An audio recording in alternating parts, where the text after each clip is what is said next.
Hi guys, Oscar with the Lens Depot here. In today's video, I want to go over something that is fairly uncomfortable for most people starting out, or if you're a seasoned photographer, that you're moving into lighting. And lighting at first is very daunting. What do I use in certain situations, whether it be outside, inside, I'm mobile, I'm in a studio, there's so many variations out there. So I'm going to try to address a few things. Hopefully this video will help you guys out. One of the biggest concerns that we have is when customers call us and either they don't have any equipment and don't really know what to use for their situation, or they have something that it's not quite working. So one of the biggest things that stands out is customers are using continuous lights for photography. So let me explain why you shouldn't use continuous lights. So continuous lights are primarily for video. Granted, you can buy some fairly inexpensive ones, on Amazon, and for video they work great.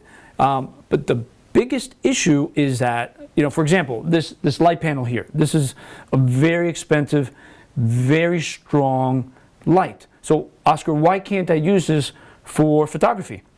So imagine your subject, okay, and you have this light on, okay. This produces a lot of power. So why isn't that enough?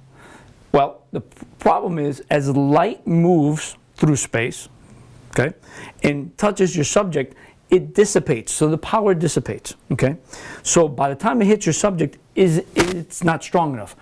Will it work in a pinch? It will work in a pinch. But you really want to use flash photography. And that's kind of a broad term. That could be, a pop-up flash on your camera. That can be an external flash. That can be a strobe. So those, depending on your situation, will fire fast and hit your subject with hopefully enough light, okay, for the camera to pick that up, take the picture, and hopefully it's crisp enough, okay? So there's different types. So if you're in a studio setting, okay, you don't have to have an amazing lens. You don't really even have to have an amazing camera. Just remember, it's all about lighting. It's all about lighting. Some cameras are better than others at lighting something, okay? So just remember that. So a regular Rebel TI with some good lighting produces amazing pictures, okay? So studio lighting, we carry a bunch of different ones. They're basically big Speedlights, like this Ellen Chrome back here behind us. This is a really popular kit, 400 watt maximum. This kit comes with two strobes, two heads, two lights, the soft boxes, the stands, and a wireless trigger. So if you're starting out, that's an excellent kit. It's called an Ellen Chrome. You can look that up on our site. We do a lot of our photo photography here with those.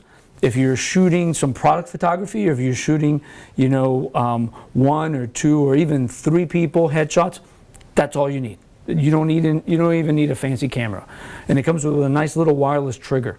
Then we also have some, lights that are more powerful. We have some mobile lights like Profoto. We carry the B1s. If you needed to be mobile, you don't have access to any power, these are excellent lights. They come with batteries, and you can rent extra batteries. That's, for the most part, a studio controlled environment. So what do you use when you're out and about, you're mobile, you're shooting a wedding, okay? So a couple different things. Flashes. Canon, Nikon, Sony's, we rent flashes. So why would you use a flash over the little pop-up that your camera comes with? So keep in mind, some of the less expensive cameras have pop-ups. Some of the more expensive cameras, they don't have built-in flashes. Well, why is that? Well, most people that are going to buy an expensive camera understand that the reason is you don't really are going to get a good picture. It's not going to be very flattering if the flash is too close to the axis of the lens. What does that mean? Okay, so for example, this camera here, let's just imagine this is a pop-up flash. Works great in a pinch, but as you can probably tell if you've tried it on your camera, it's not very flattering. The light's very harsh. It's very hard to control. So what do? You can do a couple different things. Obviously, if you're needing a little bit more power, you can go with a speed light. Speed lights are great. You know, you can put them on the camera. They come in a bunch of different variations. The nicest thing about most speed lights nowadays is that they have what's called TTL, through the lens. Meaning, when you're looking through the lens and you hit that shutter halfway down, your camera does all the scientific algorithms and whatnot and says, okay, the exposure should be this. Again, they do a good job. They don't do an excellent job. The exposure should be this. It sends that information to your flash, and your flash either goes up and down, meters the situation, and then fires off. So these sit up a little higher than your regular speed lights. So I would at least recommend having a speed light on your camera, especially if you're shooting. Obviously, if you're shooting outside, you're mobile, wedding, you know, things like that. So what's this goofy thing sitting on top? This is a Gary Fung. Not very expensive. We rent them. Makes a big difference, whether you're inside or outside. Especially if you're outside. If you're outside, you can't bounce from the ceiling and dissipate the light.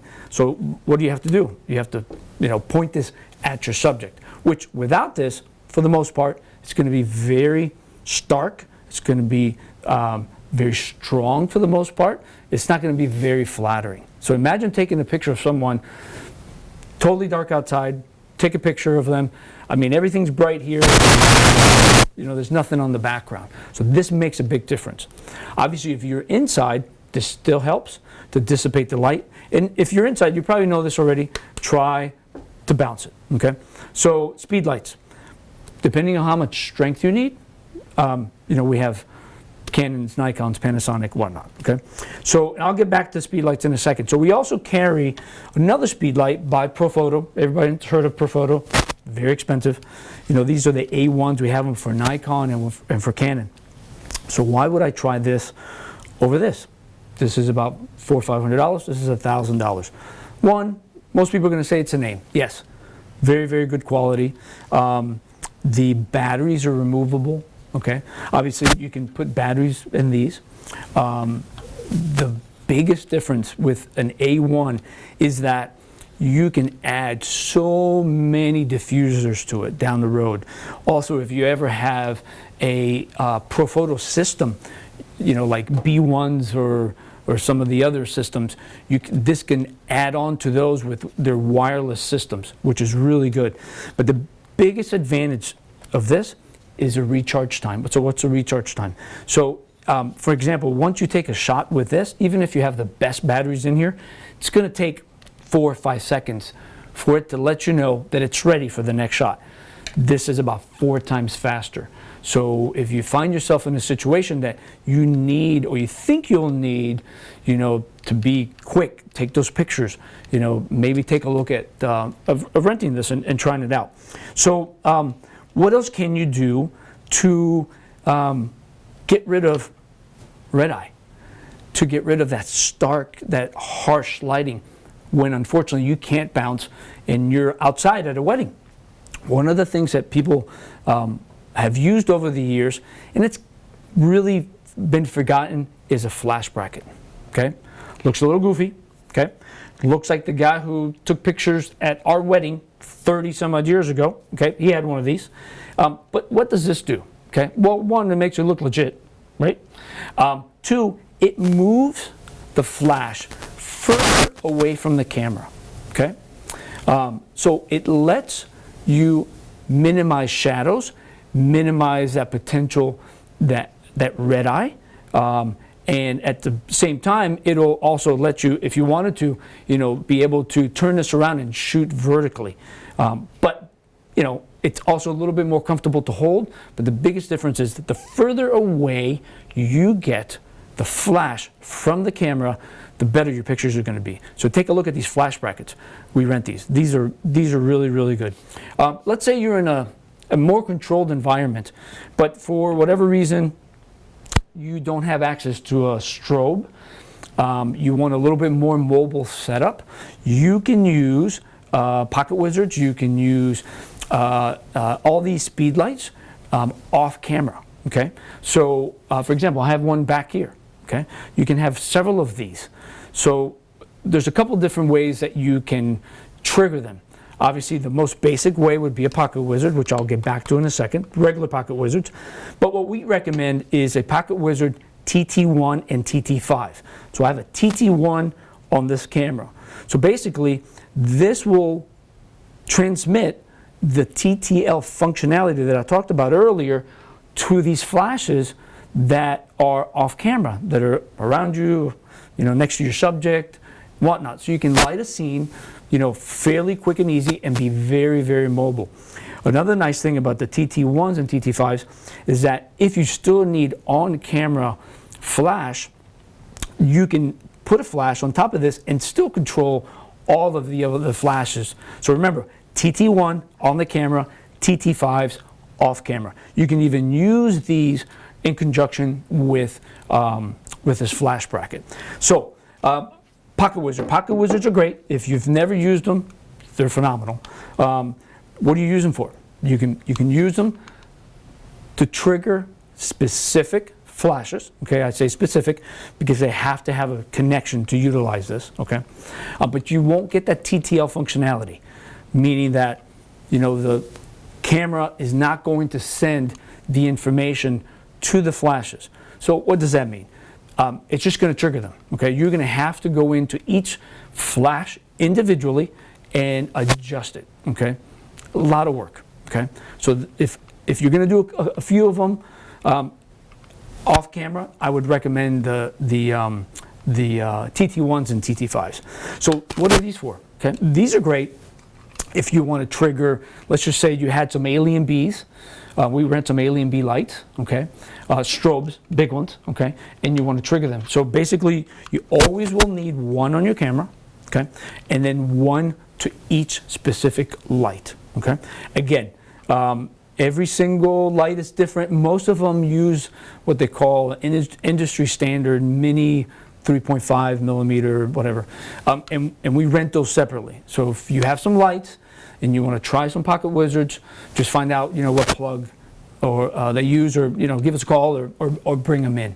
For the most part, everything's a 3.5 millimeter. But these are great. You put one on your camera, always need one on your camera again, and then another one on a light. That way, when you trigger, they all fire. Okay, and that's pretty much about it. There's a lot, with lighting. This is just a part 1 series, just kind of a little summary. If you guys have any questions, pick up the phone, send us an email, stop by the office if you have any questions. At first, it's very daunting, but once you figure out what your situation is and what to use, it's very easy. Okay? Thanks again. If you have any questions, call 407-964-1075 or send us an email to sales@thelensdepot.com. Thank you.